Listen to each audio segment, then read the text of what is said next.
In the last part, we have learned the first point of Introduction to Literary Theory tools, and that was reader response theory. Now, in this part, we are going to learn the second topic of Introduction to Literary Theory, and that is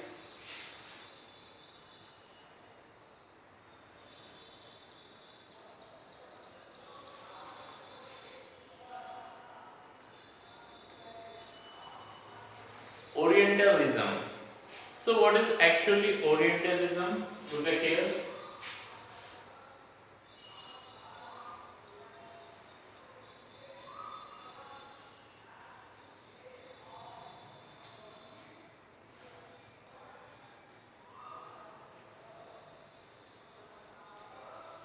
It means of or from the far east.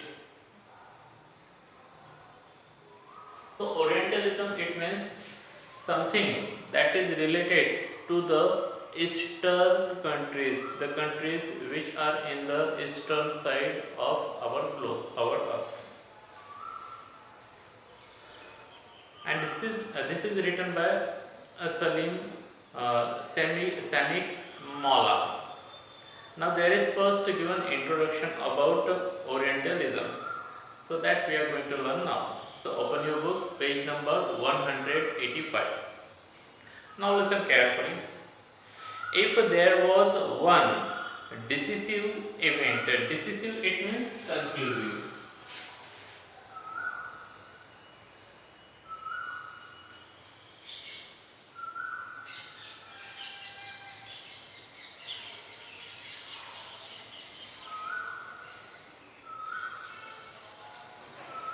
That sparkled a widespread Western curiosity in the Orient.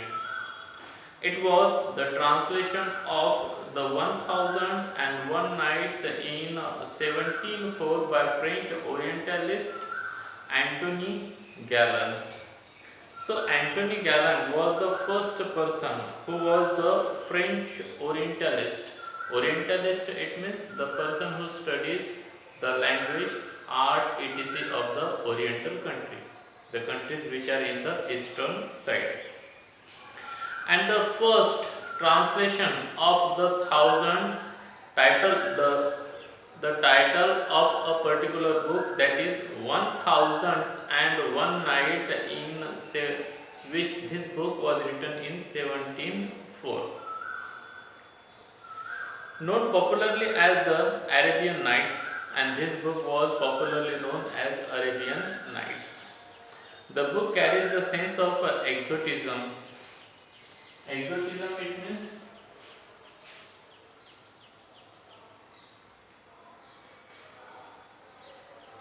being foreign.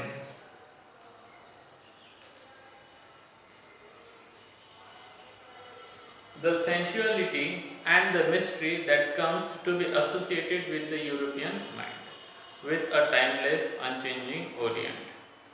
If the Orient was seen to carry a legacy of glorious past, it was also imagined to be a prisoner of the past. So, mainly the people who live towards the Oriental eastern side or eastern countries, those people are called that they are the prisoner of their past. It means they are not ready to live their past or be separate from their past. Mainly because it was unable to keep up with the demands of modernity. It was not uncommon in the early 19th century for a young Orientalist scholar from Europe to travel to the country of his expertise. Expertise, it means expertness. They often returns disillusioned. Disillusioned, it means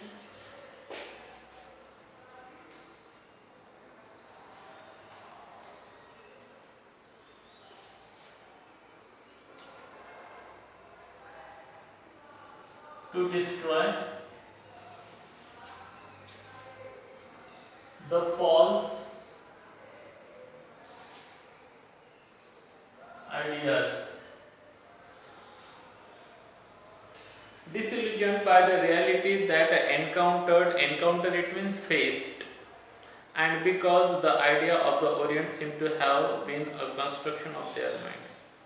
So, in their mind, we can see the construction of this kind of Oriental minds, particularly Oriental people or the writer who study Oriental languages, and there we can see some kind of a disillusion in their mind when they face the actual reality of that area. Next paragraph. Orientalism is a way to understand a different world. So Orientalism, it is a way. This is a way to understand different kind of world, to create a knowledge about it and dominate it and to justify that domination. One way of doing this is through creating a wide range of text. So if you want to do this, it means to dominate or to understand the new world, that is orientation. So for this you need to create different kinds of text or books. For example, anthropological. Now anthropological, it means it is related to the humankind. Philological, historical, sociological, literary and economics. In the discourse it means talk or conversation.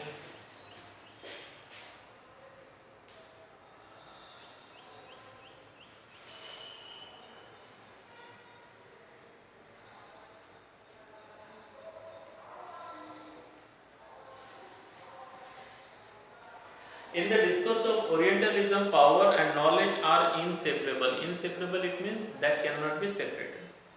So, when we are going to talk or converse about Orientalism, so that in power and knowledge that we cannot make separate. By creating text, they lend legitimacy. Legitimacy, it means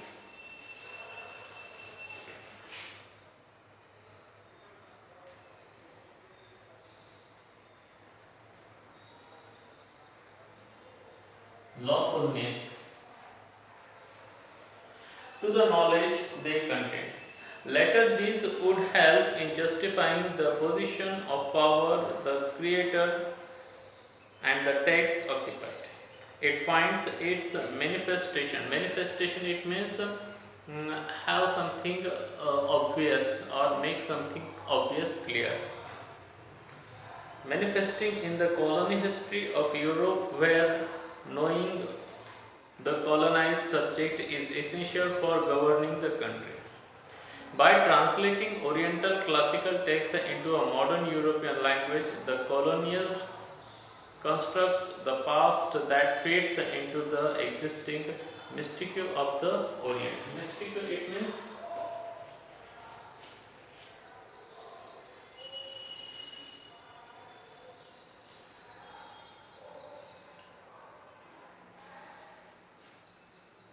an aura of mystery that surround a person or thing. Mystique of the Orient.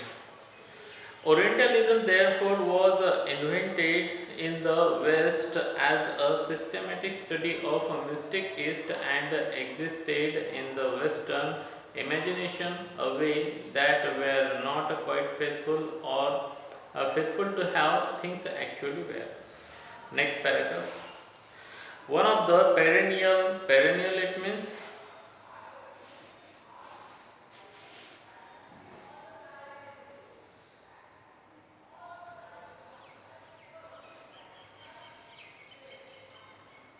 long lasting sensations exported by Indian countries to be the legendary Kama Sutra, which was significantly altered to suit the taste of European readers. So there are long-lasting perennial sensations exported by the countries like India, and that is the legendary of Kama Sutra, and this changed the taste of European readers. Richard Burton, credited with the Oriental translation, was not nearly as interested in textual accuracy as much he was captivated. Captivated means enchanted or attracted by exotism. And irony would have it, it was his rendition. Rendition it means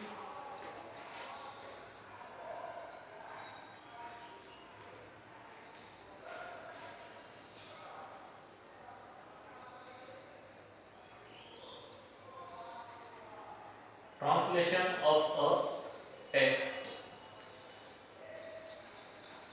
that shaped and dominate ideas of the text not only for the West but also for the Indians, a majority of whom had no access to the Sanskrit original. Now, next point is textual conquest.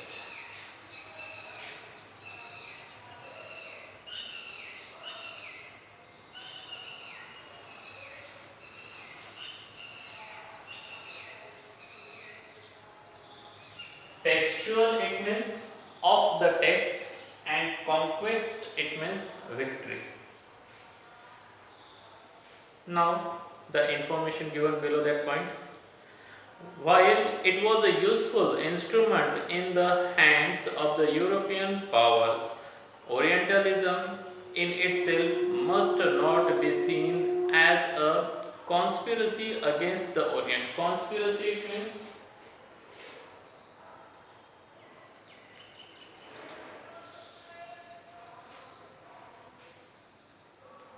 a secret plan made by a group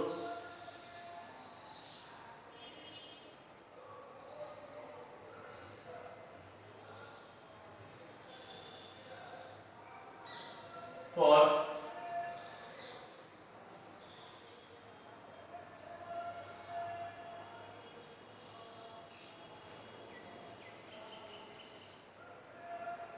to break a law or to harm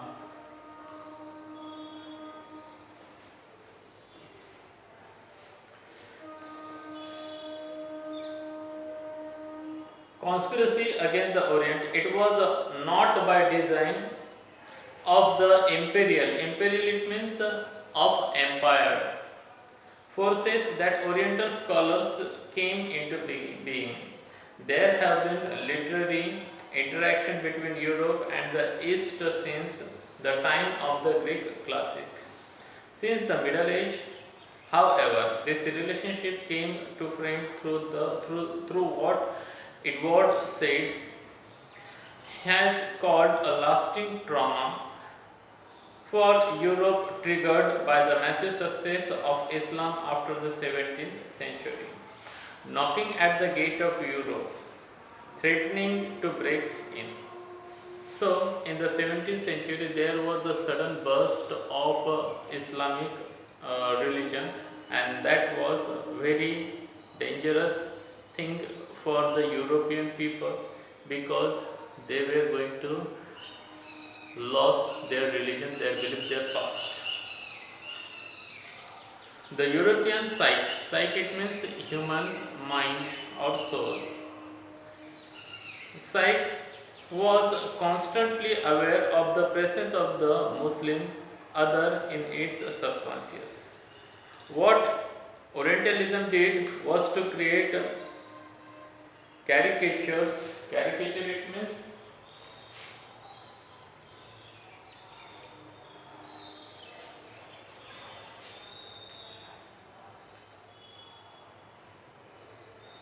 ridiculousness of the Oriental other to feed the anxiety of the medieval European Christian. It is only after the 17th century that the waning it means to grow less in size. Ottoman power made the equation less one of religion and translated this issue to become the esteem question. Next page.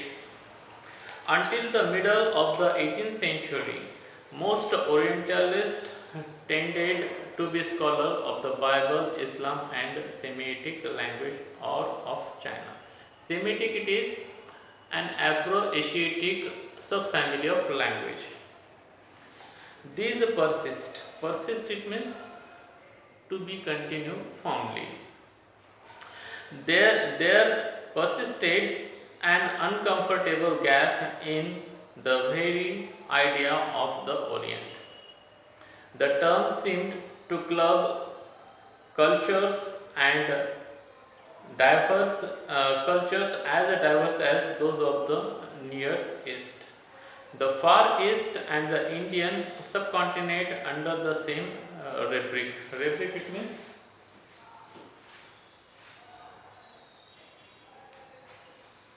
heading or a set of rules.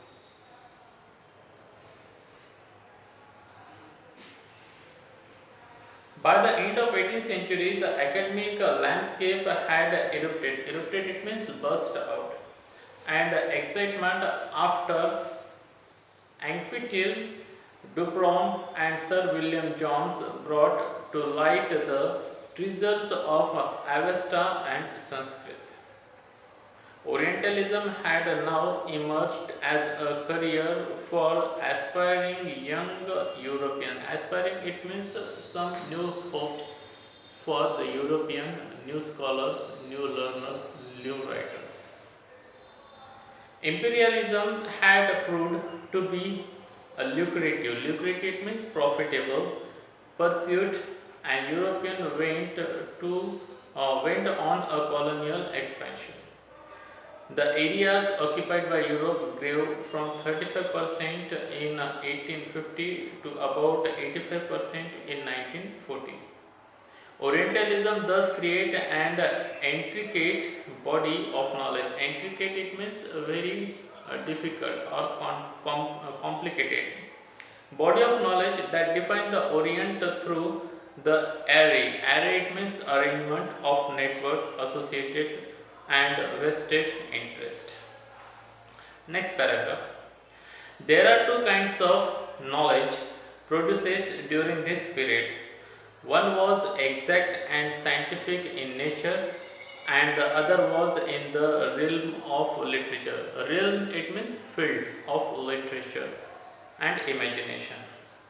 It is these sources of knowledge which V.G. Carnot termed Europeans' collective daydream of the Orient.